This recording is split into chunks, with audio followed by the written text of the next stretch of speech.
Have you ever noticed that sometimes the greatest sacrifice a daughter makes is to erase herself in order to be accepted? There is a type of daughter who learns early on how to disappear without leaving the room, who adapts to her surroundings like water in a container, silent, discreet, almost imperceptible. She doesn't question, she doesn't displease, she doesn't take up too much space, she just observes. From a very young age, she develops an almost invisible sensitivity. She senses the unspoken weight in her father's gaze, recognizes the sadness hidden in her mother's smile, picks up on the tension-laden silences in the air of the house. She doesn't ignore what she feels, quite the opposite. She feels everything, intensely. But she learned long before her time that expressing is risky, that too many emotions cause discomfort, that crying is weakness, that getting angry is impolite. So, she closes herself off, learns to smile even when she's crumbling inside, and the world, as curious as it is, rewards this disguise. Sensitivity becomes drama, silence becomes virtue. Gradually she understands it's safer to be pleasant than to be truthful, and this lesson doesn't come through yelling or punishment. It comes in subtle phrases repeated so often they seem harmless. You're making a mountain out of a molehill. Stop being so dramatic. You're too sensitive. Thus a false version of herself is born. Not a lie, but an adaptation. A way to survive in a world where being who she truly is feels far too dangerous. This girl grows up learning to become what others need. She reads a room like no one else. She knows exactly what to do to be praised, to be useful, to not be a burden, but every act that pleases is a piece of herself left behind. And the cruelest part, she's celebrated for it. So responsible, an amazing daughter, mature beyond her years. Compliments that sound like achievements, but are in truth golden shackles, because the more she tries to be perfect, the further she gets from herself. The question that screams, even when muffled, is, what happens to a girl who only feels loved when she hides who she really is? Disappearing isn't always vanishing. Sometimes it's smiling when the soul is silent, and that silence is heavy. It wasn't a choice. It was a necessity, a survival instinct, a reflex of someone who realized far too early that being whole made others uncomfortable. That feeling deeply was too much for the world around her, so she adapted, trimmed the excess, hid what hurt, created a functional self, an acceptable self. Psychoanalyst Donald Winnicott called this the false self, a kind of armor that arises to protect the true self, the one still too fragile to be seen. But what was meant to be temporary becomes permanent, and what was meant to protect becomes a prison. This girl learns to prioritize others' comfort, to measure her words, to avoid conflict. She becomes the expert at not needing, doesn't bother, doesn't demand. Her pain is silent, her loneliness is discreet, and all of this in the name of conditional love, affection that only comes when she is perfectly controlled. Dr. Gabor Maté speaks of this primal conflict between being authentic and being accepted. A child wants above all to belong, and if she has to give up herself to do so, she will. Because to a child's mind, rejection is almost death. And the body? That small, sensitive body records everything, even when the mind tries to forget. That daughter the world admires so much is the same one who learned to fade away gracefully, to wear a lightness that comes at a high cost. Because deep down, she believes she will only be loved if she isn't a burden. And perhaps the saddest part is that no one notices how much she's disappearing. They say she's mature beyond her age, that she has admirable empathy, that she radiates a comforting calm. But behind these compliments lies an invisible agreement. Stay like this. Your emotional absence makes us comfortable.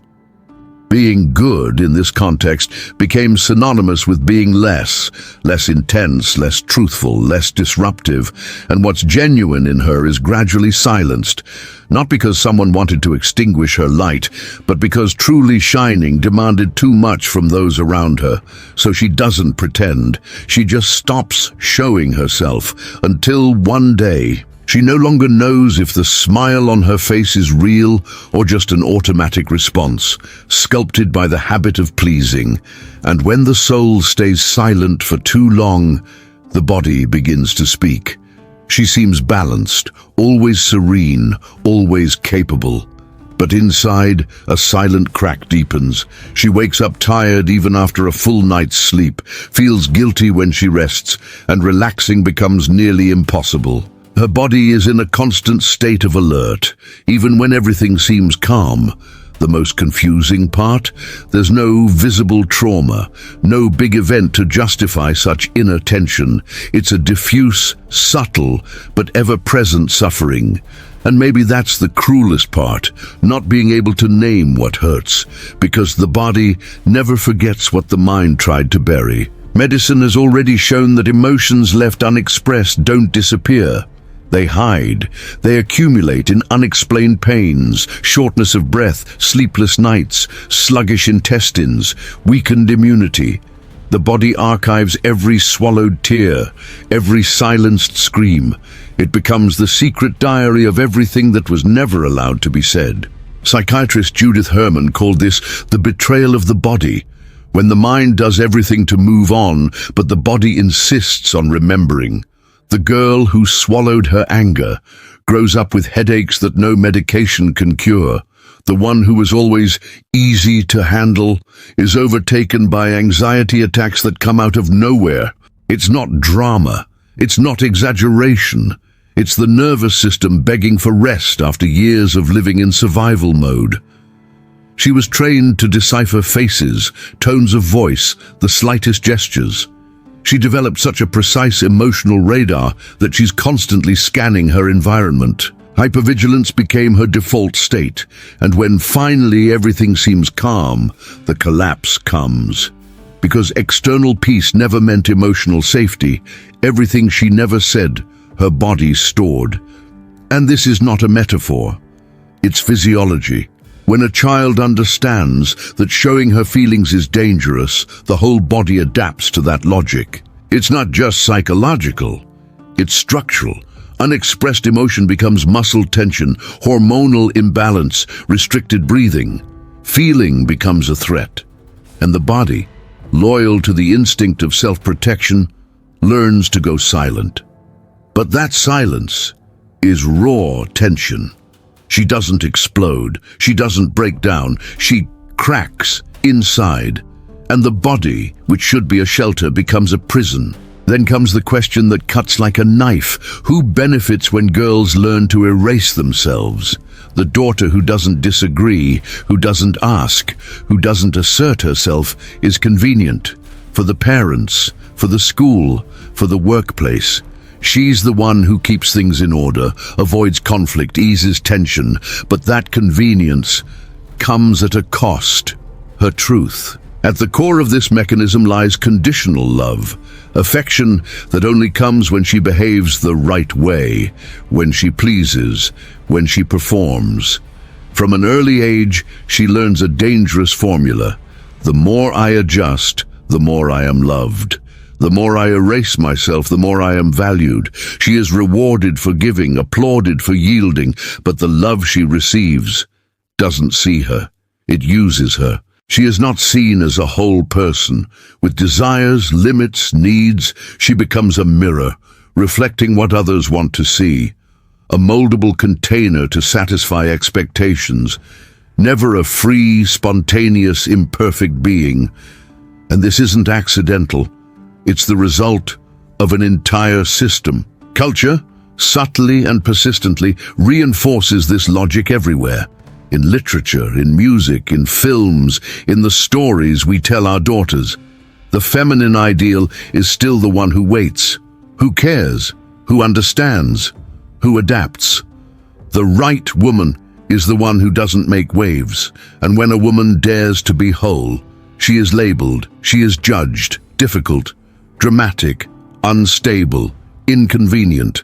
In Jungian psychology, this figure appears as the idealized maiden, the one who is pure, delicate, restrained. Marie-Louise von Franz describes this archetype as an amputated feminine, a model that pleases but imprisons.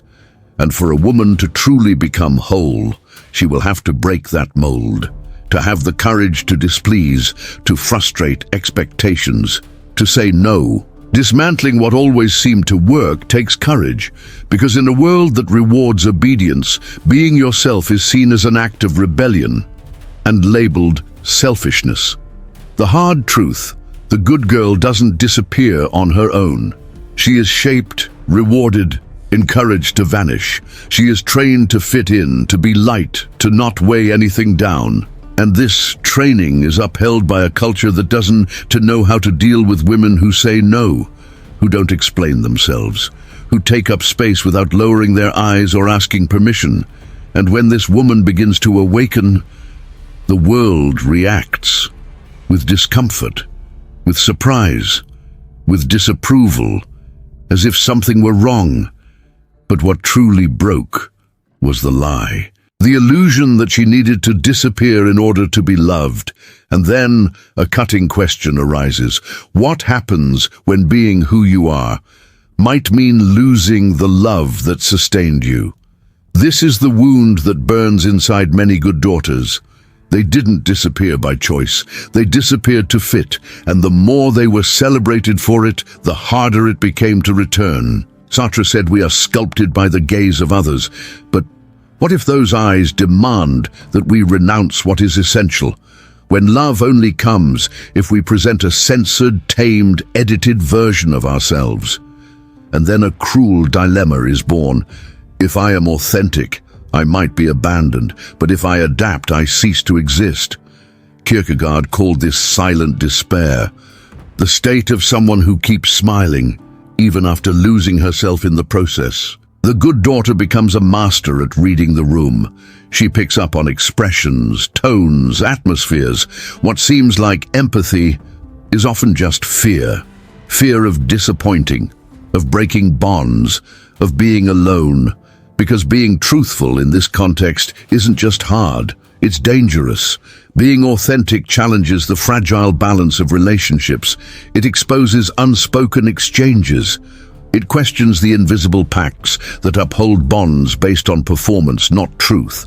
Sincerity comes at a price, and for many, that price seems too high. So they keep smiling, even as something inside slowly unravels. This is the trap behind praising the easygoing woman. She doesn't cause trouble because she learned that being too clear means being problematic. She doesn't ask because she understood that having desires means being weak. She doesn't react because she realized that expressing pain means being too much. But peace isn't the absence of conflict. It's the presence of truth. What she lives is something else. It's a silent contract. I dim myself a little, and you love me for it. This is the paradox of the good daughter. She's everything to everyone, except to herself. And the earlier she learns this script, the harder it is to abandon. Because over time, even she doesn't know if she's truly loved, or just for the performance she learned to give. Until something happens. Sometimes it's subtle, like a persistent discomfort. Sometimes it's an inner break. It's not rage. It's not an explosion. It's a realization. She looks at the life she built, flawless on the outside, and sees the emptiness within. She takes care of everything, holds everyone up, solves what no one sees. But at the end of the day, no one takes care of her, not even herself, because she forgot how. And that's when it all starts to fall apart. The facade can no longer bear the weight of absence. The body collapses from exhaustion. The mind can't focus. The soul goes dim. And a question, which had always been there in the background, now rises with force. Who am I when I'm not trying to please anyone? In analytical psychology, this moment is called the invitation to individuation, the process of becoming whole, not the good girl, not the impulsive rebel, but the woman who truly exists, fully. Individuation is a journey of return. Not always gentle, but profoundly liberating.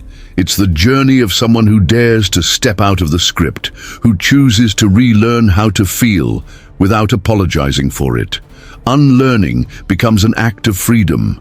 Unlearning to weigh every word before speaking. Unlearning to live as an extension of others' desires. It means beginning to embrace what was denied for so long.